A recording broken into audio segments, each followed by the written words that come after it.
ఈ వారంలో మీనరాశి వారికి పంచమ స్థానంలో గురువు యోగిస్తున్నారు, 6వ స్థానంలో కేతు యోగిస్తున్నారు, సూర్యుడు 9వ స్థానంలో యోగిస్తున్నారు.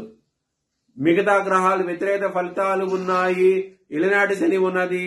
మీరు బ్రాహ్మణుడికి నవధాన్యాలు సమర్పించండి, చాలా చాలా మంచి ఫలితాలు ఉంటాయి. అలాగే నవగ్రహ టెంపుల్ కి వెళ్ళండి, ఇంకా మంచి ఫలితాలు ఉంటాయి. గురువారం రోజున ముఖ్యమైన పనులు స్టార్ట్ చేస్తే గనక ఖచ్చితంగా విజయం సాధిస్తారు. మంగళవారం రోజున, శనివారం రోజున మాత్రం ముఖ్యమైన పనులు స్టార్ట్ చేయకండి.